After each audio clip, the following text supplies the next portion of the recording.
ഒരു യുദ്ധം കഴിഞ്ഞു വരികയാണ്. മുത്തുനബി സല്ലല്ലാഹു അലൈഹി വസല്ലമയും സ്വഹാബികളും.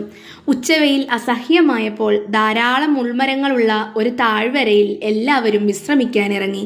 സ്വഹാബാക്കളെല്ലാം വിശ്രമിക്കാൻ ഓരോ മരത്തണലിലേക്ക് മാറി.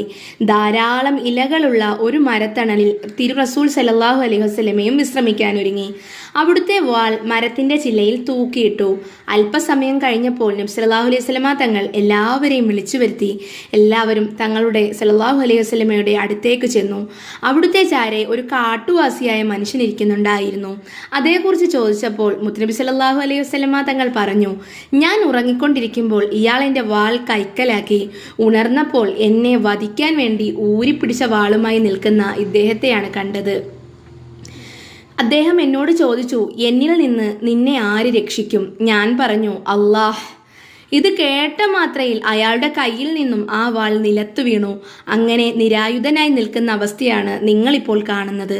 പുന്നാര നബി സല്ലല്ലാഹു അലൈഹി വസല്ലം ആ മനുഷ്യനെ ഒന്നും ചെയ്തില്ല. മുത്തുനബി സല്ലല്ലാഹു അലൈഹി വസല്ലമയുടെ മനോഹരമായ പെരുമാറ്റം കണ്ട് ആ മനുഷ്യൻ ഇസ്ലാമിലേക്ക് വന്നു. അയാൾ മുഖേന അനേകം ആളുകൾ പിന്നെയും വന്നു. വാളുകൾ കൊണ്ടല്ല ഇസ്ലാം പ്രചരിച്ചത്, സ്നേഹം കൊണ്ടാണ്. വാളെടുത്തത് കൊണ്ട് ഒരു പ്രവാചകന് കാടന്മാരായ അന്നത്തെ അറബികൾക്കിടയിൽ ഒരു വിപ്ലവം ഉണ്ടാക്കാൻ കഴിയുമെന്ന് തോന്നുന്നുണ്ടോ? ഒരിക്കലുമില്ല. സ്നേഹമാണ് അഖിലസാരമൊഴിയിൽ എന്ന കവിഭാവന പോലെ മുത്തുനബി സല്ലല്ലാഹു അലൈഹി വസല്ലമ സ്നേഹം കൊണ്ടാണ് കാലത്തെ അതിജയിച്ചത്. ഈ കഥ ഇഷ്ടപ്പെട്ടാൽ ലൈക്കും ഷെയറും ചെയ്യുക. താങ്ക്